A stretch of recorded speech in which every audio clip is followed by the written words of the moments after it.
Selamat pagi semua, ku nantikan dirimu di depan kelasmu, menantikan kami. Guruku tersayang, guru tercinta, tanpamu apa jadinya aku? Tak bisa baca tulis, mengerti banyak hal. Guruku, terima kasihku. Nyatanya diriku kadang buatmu marah, namun segala maaf kau berikan.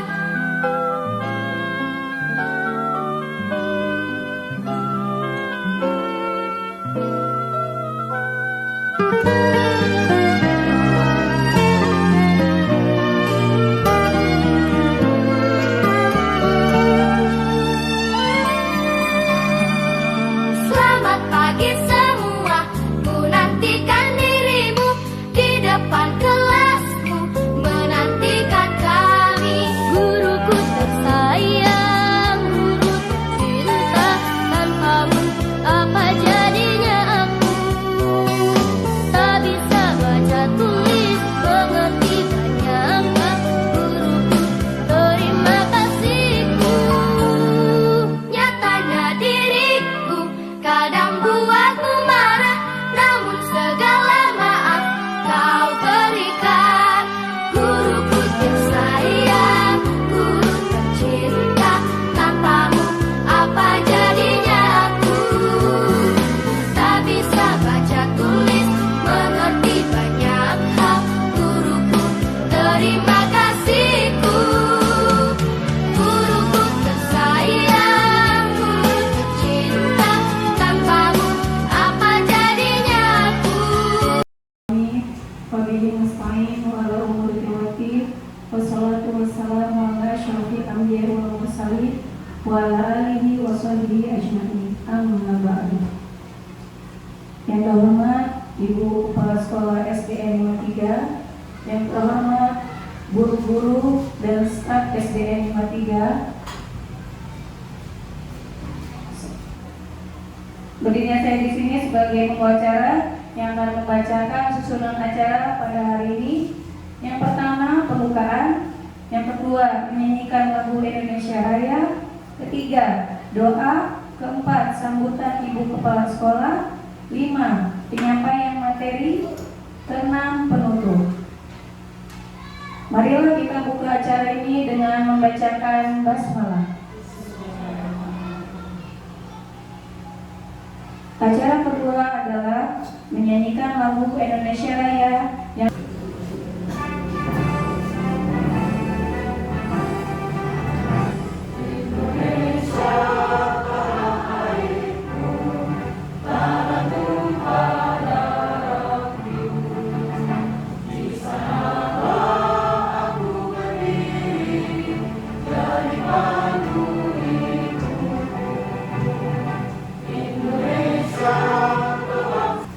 acara selanjutnya, acara yang ketiga adalah pembacaan doa. Pembacaan doa ini akan disampaikan oleh Bapak Edi Sukamto. Waktu dan tempat kami persilakan. Baiklah, mari kita berdoa agar acara ini berjalan lancar dan mendapat berkah dari Allah Subhanahu wa Ta'ala. Amin ya rabbal alamin. A'udzubillahi minasyaitonir rajim. Bismillahirrahmanirrahim. Ila hadatin Mustafa Muhammad sallallahu alaihi wa sallam wa dzurriyyatihi. Saya ulangi Al-Fatihah. A'udzubillahi minasyaitonir rajim. Bismillahirrahmanirrahim. Alhamdulillahirabbil alamin. Ar-Rahmanir-Rahim. Maliki yaumiddin. Iyyaka na'budu wa iyyaka nasta'in. Ihdinas siratal mustaqim. Siratal ladzina an'amta 'alaihim ghairil maghdubi 'alaihim waladdallin. Atas doanya Bapak. Acara selanjutnya adalah sambutan dari Ibu Kepala Sekolah kita, Ibu SDN 53. Kami waktu dan tempat kami persilakan.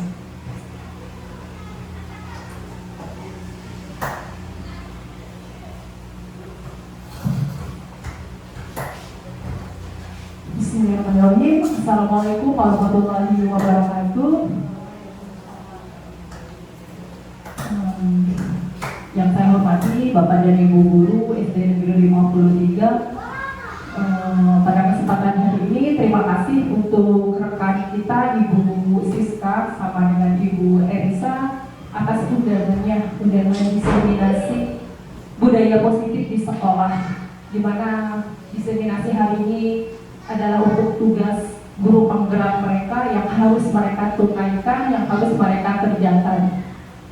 Adapun harapan Ibu di sini adalah ketika nantinya ilmu ini didapatkan dari pendidikannya, semoga untuk bisa diterapkan dan diimplementasikan di sekolah, tidak hanya menjadi konsep teori saja. Yang acara selanjutnya adalah penyampaian materi yang akan disampaikan oleh rekan guru kita kepada Ibu Siska dan Ibu Elisa. Waktu dan tempat kami persilakan. Assalamualaikum warahmatullahi wabarakatuh. Selamat siang Bapak Ibu semua. Saya ucapkan terima kasih atas kehadiran Bapak Ibu semua dalam ruangan ini. Hari ini saya dan Ibu Siska akan membagikan sedikit hasil pembelajaran kami di dalam pembelajaran calon guru penggerak. Hari ini yang akan kita bagikan adalah tentang budaya positif. Nah, apa makna budaya positif? Kemudian apa contoh penerapan budaya positif yang telah kita terapkan di sekolah? Nah, ini akan kita jawab di akhir nanti. Budaya positif di sekolah yaitu nilai-nilai dan kebiasaan-kebiasaan baik di sekolah yang berpihak pada peserta didik agar mereka dapat berkembang menjadi pribadi yang kritis, penuh hormat dan bertanggung jawab baik pada diri sendiri maupun pada lingkungan. Perubahan makna disiplin. Disiplin sering dikaitkan dengan tata tertib, teratur, dan kepatuhan pada peraturan. Kata disiplin juga sering dihubungkan dengan hukuman. Meskipun itu sungguh berbeda karena belajar dengan disiplin tidak harus memberikan hukuman. Justru hukuman adalah pilihan terakhir dan bila perlu tidak usah kita gunakan di dalam pembelajaran. Bapak Ibu, sebelum lanjut biar tidak ngantuk, ini udah jam siang, mari kita ice breaking dulu. Ternyata ada ice breakingnya. Bapak Ibu silakan berdiri semuanya. Maaf ya Bapak Ibu, nanti berdiri. Olahraga sedikit. Yang di belakang juga boleh ikut berdiri. Guru olahraga yang sebelumnya. Ya, kita joget Bapak Ibu.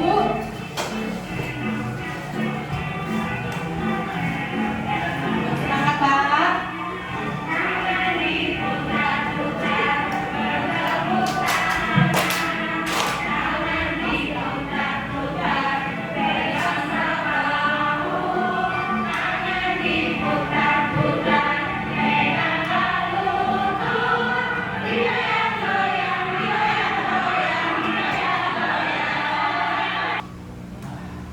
Untuk keyakinan kelas dilanjutkan oleh Ibu Siska. Baik, Assalamualaikum warahmatullahi wabarakatuh.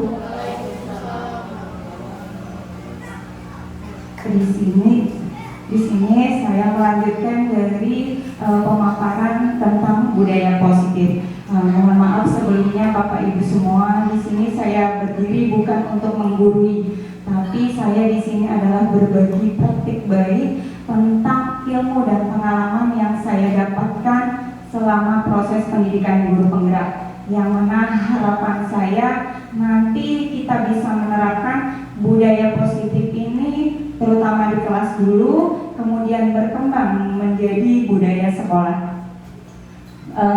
Di sini saya adalah bukan ahlinya dalam pemaparan ini, namun di sini kita sama-sama berdiskusi. Baik untuk keyakinan kelas, mengapa sih harus keyakinan kelas? Mungkin Bapak Ibu, ini adalah keyakinan kelas bangsa yang baru ya. Memang ini juga saya dapatkan ketika pendidikan guru penggerak. Kalau sebelumnya kita lebih mengenal ke peraturan, betul tidak? Ya, sebenarnya sama peraturan kelas atau peraturan sekolah sama dengan keyakinan kelas, yang mana tujuannya adalah sama-sama untuk menciptakan budaya positif. Bisa kita amati dari kalimat berikut ini. Mengapa kita memiliki aturan menggunakan helm saat berkendara? Menurut Bapak Ibu, ketika ada aturan ini, nilai apa, nilai kebajikan apa yang bisa kita harapkan dari aturan ini? Mungkin ada yang mau menyampaikan gagasannya. Nilai apa yang bisa kita petik dari aturan kita menggunakan helm saat berkendara? Nilai disiplin, bagus, benar Pak. Kemudian nilai apa lagi? Nilai keselamatan, betul tidak Bapak Ibu? Nilai keselamatan. Nah, kemudian ada pula di sini kembalikan barang pada tempatnya. Aturan kembalikan barang pada tempatnya. Menurut Bapak Ibu semua, ini ada nilai apa yang bisa kita ambil dari aturan ini? Bertanggung jawab, ya, disiplin juga ya. Nah, baiklah Bapak Ibu, ini adalah aturan, ya, yang mana dari peraturan itu nanti kita kembangkan, kita ambil nilai-nilai tadi yang Bapak Ibu sebutkan, nilai keselamatan, nilai tanggung jawab. Nah, itu adalah nilai dari keyakinan kelas. Jadi nilai itu yang mana nantinya akan menjadi keyakinan bagi diri si anak tersebut. Jadi peserta didik kita itu tidak hanya taat pada aturan saja, tapi dia meyakini bahwa nilai keselamatan tadi, saya menggunakan helm karena saya yakin dengan saya menggunakan helm itu saya akan diberikan keselamatan. Betul tidak Bapak Ibu? Betul ya. Kemudian keyakinan kelas selain untuk menciptakan budaya positif, juga tadi seperti yang disampaikan oleh Ibu Elisa, untuk mendukung motivasi intrinsik, motivasi yang timbul dari dalam diri peserta didik tersebut karena merasa dia yakin akan keyakinannya. Kemudian keyakinan kelas lebih menggerakkan seseorang dibandingkan peraturan-peraturan. Sepakat tidak Bapak Ibu di sini? Sepakat ya. Oke, yang mana tentunya kita sudah membuat ya keyakinan kelas di masing-masing kelas. Nah, di sini hanya saya mengulas sedikit saja.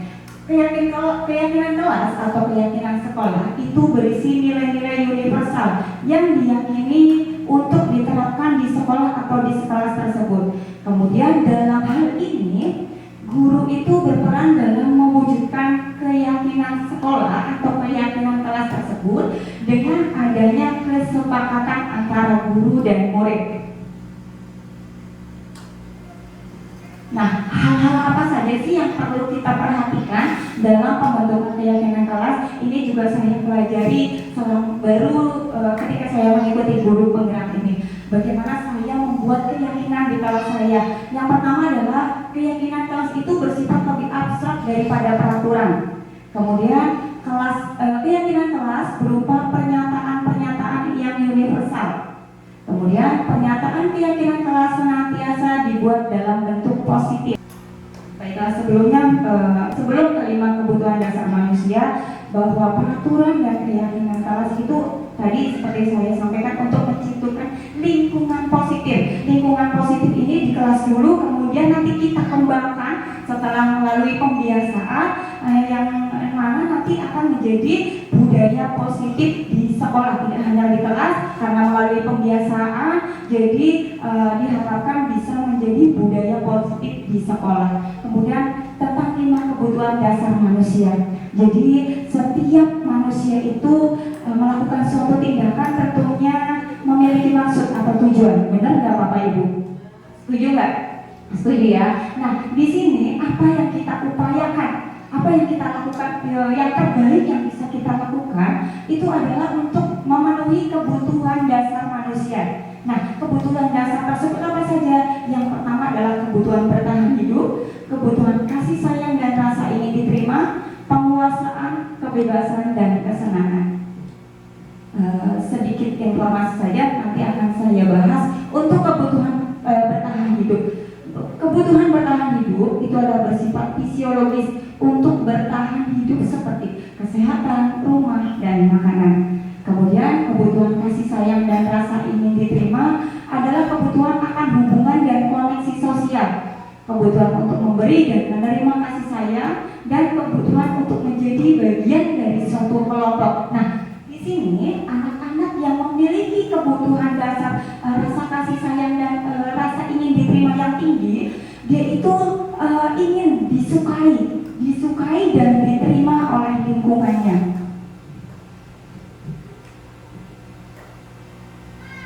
Kemudian yang ketiga adalah kebutuhan penguasaan atau pengakuan atas kemampuan.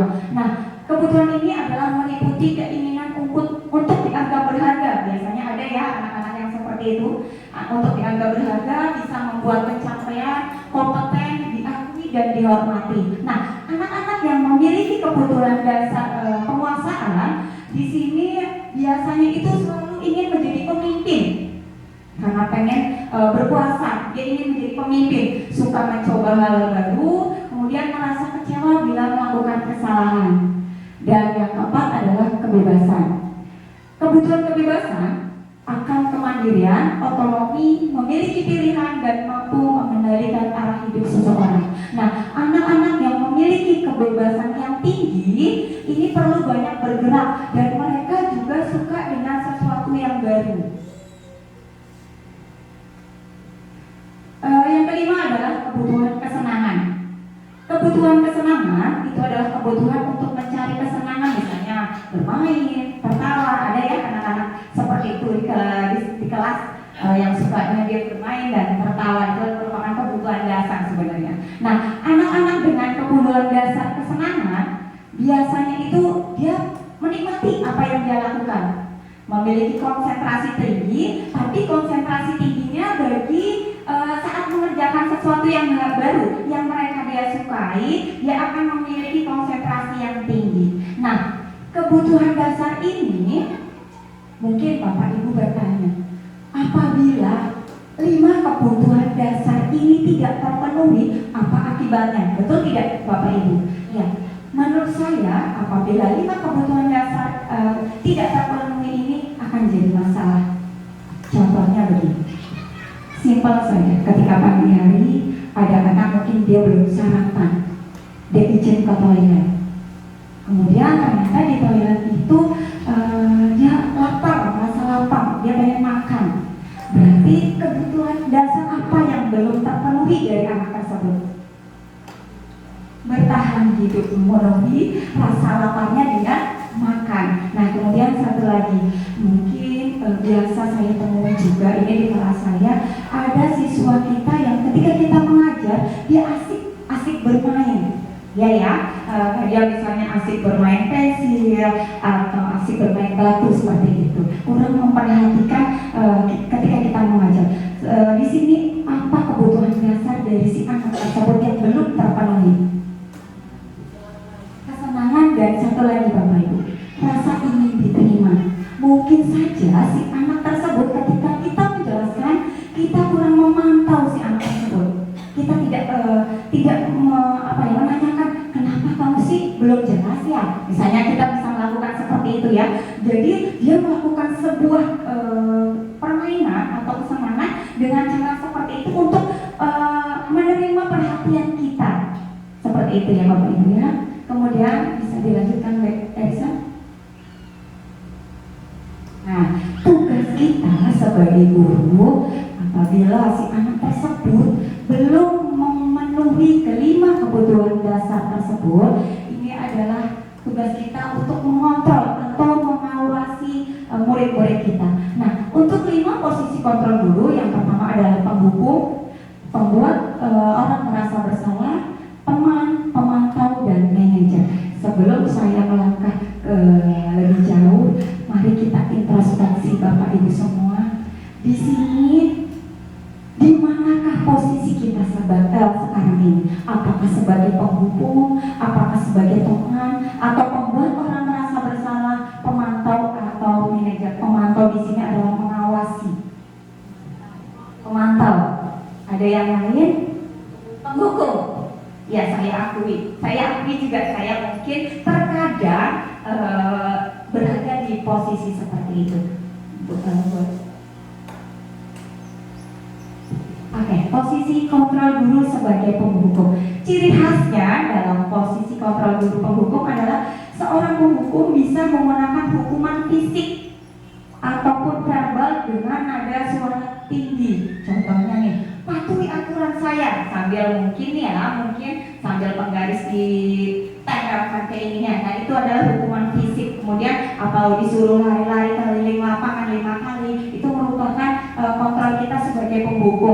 Atau bisa juga dengan patuhi aturan saya atau awas kalau tidak. Nah, akibatnya apa sih Bapak Ibu guru kalau kita itu sebagai posisi kontrolnya sebagai pembuku, itu akan berakibat kemungkinan murid akan marah dan dendam dengan kita.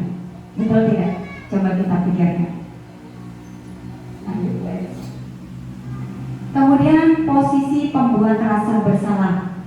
Ciri khas dari pembuat rasa bersalah di sini adalah nada suaranya mengemas, halus, kemudian atau sedih. Nah, bisa dicontohkan dengan kalimat seperti ini. Ibu sangat kecewa sekali dengan kamu.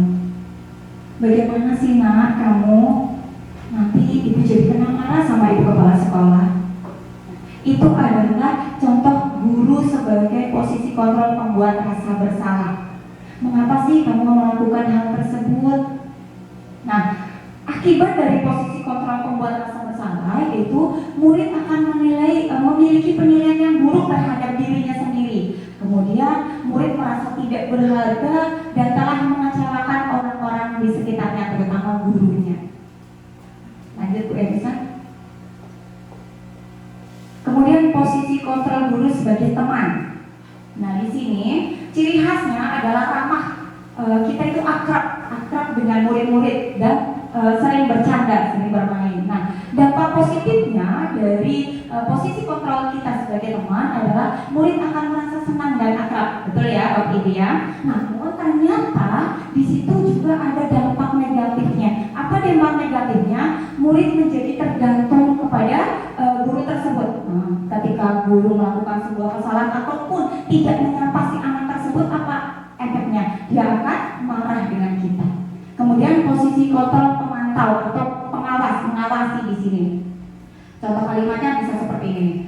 Adi, tahukah kamu peraturan warna sekolah di sekolah kita? Warna sepatu di sekolah kita, atau bisa juga kita pakai dengan nama anak saya saja.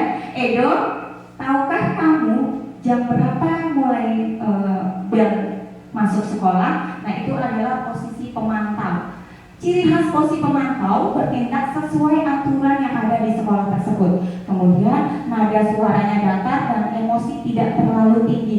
Nah, di sini akibatnya murid memahami konsekuensi yang harus dijalankan karena telah melanggar peraturan sekolah. Kemudian posisi kontrol yang terakhir adalah manajer. Nah, ciri khas posisi kontrol manajer adalah nada suara yang halus, mendekat ke murid, mempersilahkan murid untuk mempertanggungjawabkan apa yang sudah dilakukannya. Contohnya, misalnya si anak tersebut datang terlambat. Nah, dalam posisi manajer itu kita mencari, mempersilahkan si murid tersebut untuk bagaimana mempertanggungjawabkannya supaya di kemudian hari si anak tersebut itu tidak lagi melanggar aturan yang sudah ditetapkan. Nah, pada posisi manajer, guru akan mengembalikan tanggung jawab murid untuk mencari jalan keluarnya. Jadi di posisi manajer itu kita bantu si anak tersebut mencari solusinya sendiri. Jadi solusi yang timbul dari dalam diri dia sendiri. Dia yakini bahwa solusi tersebut saya mampu. Seperti itu. Setelah kita belajar 5 posisi kontrol guru, kita mungkin akan beralih pemikiran, tidak lagi menjadi pembuku, teman, pembuat rasa bersalah, namun sebaiknya guru menggunakan posisi manajer. Nah, di posisi manajer, guru itu mempersilahkan peserta didik untuk mempertanggungjawabkan perilakunya dan mendukung murid untuk menemukan solusi sendiri atas permasalahannya sendiri. Kemudian dalam posisi manajer juga mengacu pada restitusi. Kita akan pelajari restitusi yang dapat menjadikan murid sebagai manajer bagi dirinya sendiri sehingga tercipta identitas berhasil pada diri peserta didik. Maksudnya dari identitas gagal karena si anak tersebut melakukan sebuah kesalahan, ketika kita berada dalam posisi manajer, kita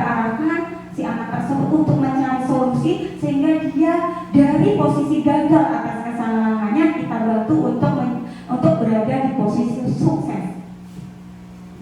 Posisi berikut supaya Bapak Ibu lebih paham apa yang saya sampaikan di sini, ada sedikit video yang bisa kita amati bersama tentang posisi kontrol guru.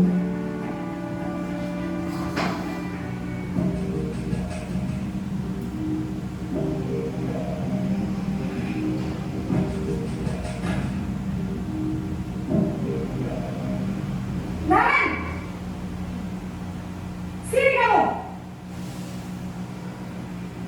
Selamat pagi, Bu. Selalu terlambat. Kamu deh, pasti terlambat. Maaf, Bu. Saya Apa? Baiklah Bapak Ibu semua, berdasarkan video yang sudah kita lihat, marilah kita bersama-sama bergeser dari yang tadinya posisi kontrol kita sebagai penghukum, teman, pembuat rasa bersama, pemantau, kita geser, kita beralih ke posisi manajer. Kita menggali si peserta didik tersebut untuk menemukan solusi dari dalam dirinya sendiri.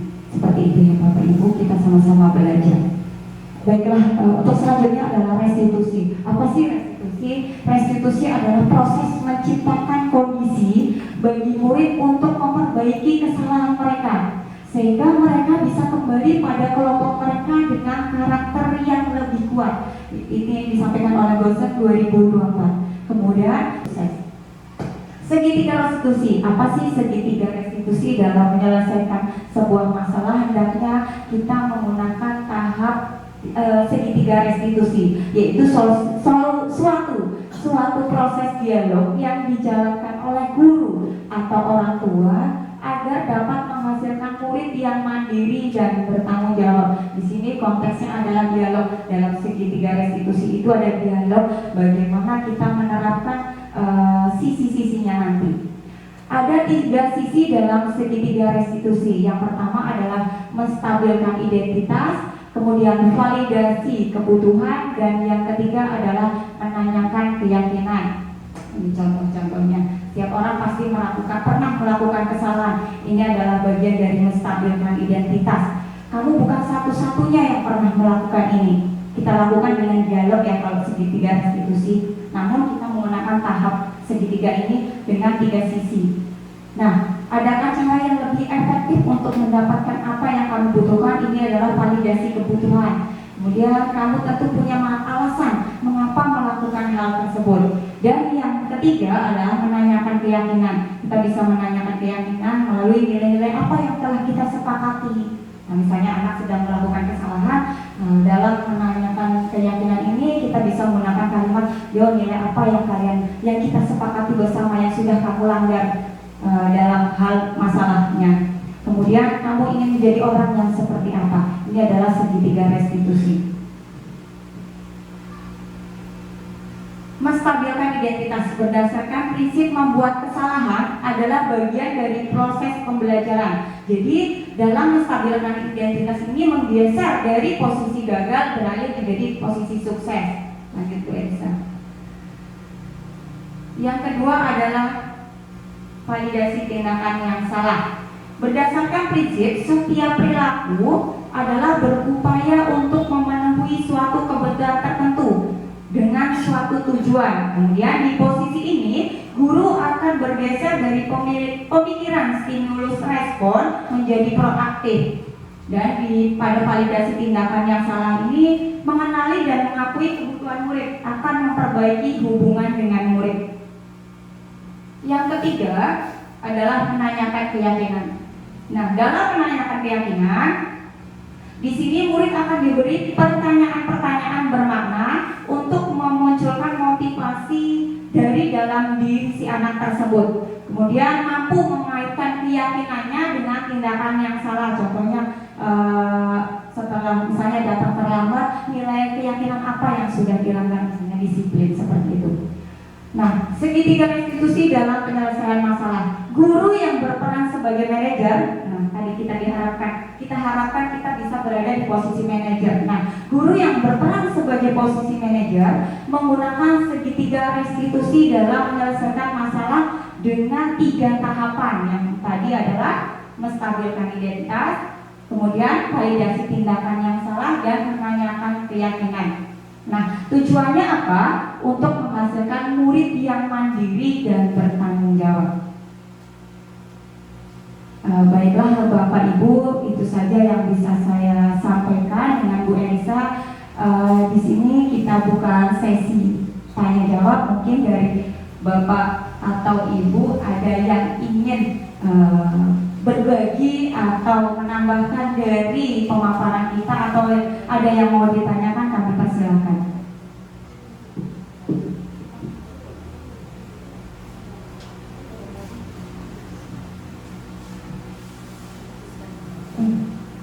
Assalamualaikum warahmatullahi wabarakatuh. Terima kasih kepada Ibu Elisa diberikan kesempatan saya untuk bertanya. Pertanyaannya singkat aja ya Bu Elisa ya. Bagaimana cara menciptakan budaya sekolah yang baik? Terima kasih.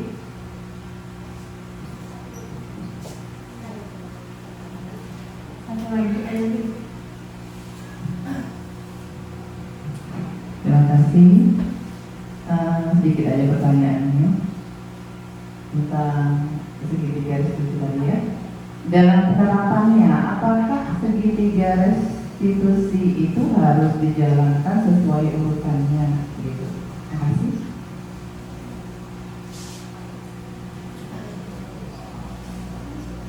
Oke, Assalamualaikum warahmatullahi wabarakatuh. Alhamdulillah, sangat menarik apa yang dipaparkan tadi, sedikit tentang posisi guru. Ya, di sini tidak berniat untuk menjatuhkan atau apapun, hanya sharing gitu, atau kita berdiskusi bagaimana tentang mendisiplinkan anak. Ya, tadi di posisi guru itu ada 5 ya, yang disebutkan. Dan yang paling bagus itu adalah manajerial, manajer ya. Tapi untuk kasusnya di tingkat sekolah dasar mungkin manajerial bukan yang paling bagus ya. Karena kita ambil contohnya saja tadi adalah anak SMA ataupun SMP. Mungkin dengan kasus anak SMA atau anak SMP, mereka cara berpikir mereka berbeda dengan anak SD. Sedangkan kita di SD mungkin hari ini kita manajerial, besok mereka melakukan lagi. Contohnya seperti anak yang terdatang terlambat. Kita ambil contoh, yang terdatang terlambat itu adalah anak-anak yang itu aja. Tidak pernah anak-anak yang lain. Apakah posisi manajerial sudah kita lakukan? Sudah. Tetapi kenapa bisa datangnya terlambat terus gitu? Itu yang harus kita diskusikan. Bagaimana cara kita menghadapi anak seperti itu dan mengikuti aturan seperti upacara bendera. Yang tidak mengenakan seragam yang lengkap pasti anak-anak itu aja ya. Terus posisi seperti apa yang kita hadapi ya dengan seperti itu. Dan menurut saya dari 5 posisi tersebut semuanya baik, tinggal bagaimana kita menempatkan diri kita di posisi tersebut. Bagaimana kita ketika menjadi teman, di jam kapan, di waktu yang kapan posisi kita harus menempatkan kita sebagai manajerial, kapan posisi kita harus menempatkan kita sebagai pemberi hukuman. Itu harus kita tempatkan posisi-posisi yang tepat gitu. Jadi dari kelima posisi tersebut menurut saya baik. Jadi tinggal bagaimana kita menempatkan posisi tersebut. Terima kasih. Terima kasih Bapak Ibu atas pertanyaannya. Kita jawab satu-satu terlebih dahulu. Mulai dari pertanyaan Ibu Sri, bagaimana cara menerapkan budaya sekolah yang baik? Jadi pertama-tama cara menerapkan budaya sekolah yang baik, kalau di dalam kelas kita sepakati dulu keyakinan kelas dan kesepakatan kelas. Jadi kita tentukan keyakinan apa yang kita mau tanamkan kepada anak. Misalnya kita maunya keyakinan kelas yang kita maunya mereka merasa aman dan nyaman di dalam kelas. Maka untuk aman dan nyaman di dalam kelas kita harus sesama anak tidak boleh saling mengejek, saling menghormati keyakinannya, menghargai. Kemudian kita mau kesepakatan kelasnya anak itu mendengarkan kita saat berbicara dan diam. Kemudian kemudian mereka dikasih waktu untuk berbicara. Maka kita menanamkan menghormati dan menghargai orang lain dan diri sendiri. Jadi saat kita berbicara, mereka bisa hormat kepada kita, mendengarkan, menghargai. Jadi nanti saat mereka dikasih kesempatan berbicara, juga mereka akan merasa dihormati karena orang lain juga diam, merasa dihargai karena oh saya berbicara, mereka semua mendengarkan, diam terlebih dahulu. Kemudian untuk budaya-budaya positif lainnya bisa dengan kita pagi-pagi kita punya budaya saat sebelum masuk sekolah itu 5S, kita nunggu di depan, senyum, sapa, sopan, salam, dan santun. Kemudian kita punya juga budaya piket kelas dan piket umum, itu termasuk budaya juga. Kira-kira seperti itu, banyak yang lainnya seperti kerapian, menggunakan seragam sesuai dengan jadwalnya, kerapiannya itu juga termasuk. Untuk pertanyaan nomor 2 dari Ibu Dian akan dijawab oleh Bu Siska. Baiklah, izin Bu Elisa, saya menjawab pertanyaan dari Ibu Dian. Pertanyaannya begini, kalau saya menangkap tadi dalam penerapannya, apakah tiga tahap segitiga restitusi tersebut harus berurutan? Karena dalam segitiga restitusi itu kita ketahui tadi ada 3. Yang pertama adalah menstabilkan identitas, validasi tindakan yang salah, dan menanyakan keyakinan. Menurut saya dalam kita memecahkan suatu masalah itu tidak harus urutan, Bu Dian. Jadi bisa kita menanyakan keyakinan dulu, ataupun bisa juga kita validasi tindakan yang salah. Nah, yang terpenting dalam pemecahan masalah tersebut, ketiga tahap restitusi tersebut benar-benar dilakukan. Nah, yang mana tujuannya tadi adalah untuk menghasilkan murid yang mandiri dan bertanggung jawab. Jadi muncul motivasi dari dalam dirinya tersebut. Untuk pertanyaan ketiga, Terima kasih Pak Bagus untuk pertanyaan ketiga. Saya coba jawab. Kalau jika ada kekurangan, saya mohon maaf. Memang dari hasil diskusi kami juga, setiap jenjang itu sebenarnya kita harus tahu kondisinya, di mana kita mau menggunakan posisi kontrol diri. Yang paling baik itu benar posisi kontrol manager. Jadi kita itu menanyakan dulu mengapa mereka melakukan kesalahan, kemudian baru kita nanti validasi. Kalau setiap tindakan itu salah, itu tidak apa-apa, karena semua manusia itu melakukan kesalahan. Hanya jangan diulangi kembali kalau bisa. Nah, yang jadi masalahnya di sini kita jenjang SD itu anaknya itu harus berulang kali dikasih tahu, tapi berulang kali juga melakukan kesalahan yang sama. Setiap Senin ketemu Senin ini, Senin depan anaknya akan selalu tidak menggunakan seragam lengkap dan orangnya hanya itu saja, yang telat itu saja. Benar, kalau sekali, 2 kali, 3 kali, manajerial itu akan selalu kita lakukan. Jadi yang paling baik itu polisi manajer akan kita lakukan selalu. Manajer kita tuh harus selalu mengatakan hal baiknya, harus ini jangan terlambat. Terus kita tanyakan selalu kalau melakukan kesalahan ini kita harusnya apa, bangun pagi dan segala macam disiapkan, itu harus kita ulang. Karena kalau anak SD kalau hanya sekali 2 kali kita sebutkan, pagi nyebutin, siang udah lupa. Jadi kita harus selalu mengingatkan, besok kalau terlambat lagi jangan ya, besok siapkan dulu dari rumah pagi-pagi atau sehari sebelumnya seragamnya ini. Itu pun akan selalu di. Boleh saya tambahkan sedikit? Oke, silakan Bu. Oke, terima kasih untuk Ibu Siska, Rosiana, dan Ibu Elisa. Ya, materi hari ini sangat luar biasa. Kasih tepuk tangan dulu dong. Iya. Ya, semoga apa yang sudah dipaparkan hari ini didesiminasikan itu bisa diimplementasikan di sekolah kita ya. Yang nantinya itu bukan hanya menjadi suatu kebiasaan, tetapi menjadi budayanya sekolah. Oke, itu saja. Terima kasih. Assalamualaikum warahmatullahi wabarakatuh. Terima kasih Bu Desi. Semoga ilmu yang kita pelajari hari ini bisa menjadi budaya positif yang baik di sekolah kita perlahan-lahan. kita rubah dari yang kurang. Kita tuh sudah ada budaya positifnya, mungkin belum maksimal. Nah, nanti kita lebih maksimalkan kembali.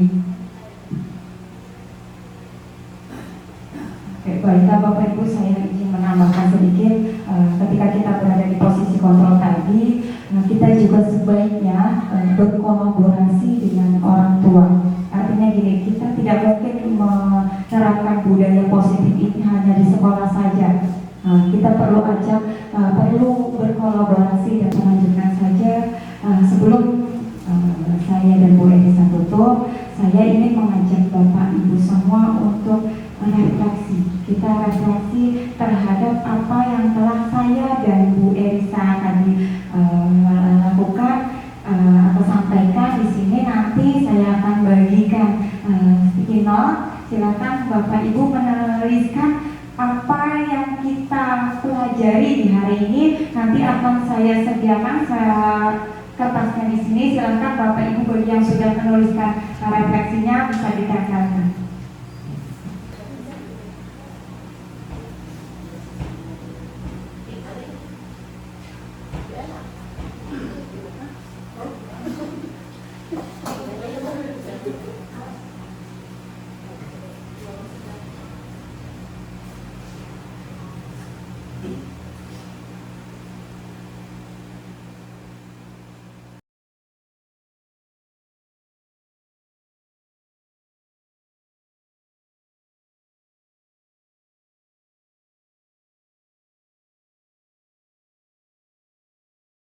Assalamualaikum warahmatullahi wabarakatuh. Saya Bagus Pratama dari SD Negeri 53 Pangkal Pinang memberikan testimoni kepada Bu Elisa dan Bu Siska Rosiana tentang budaya positif di sekolah.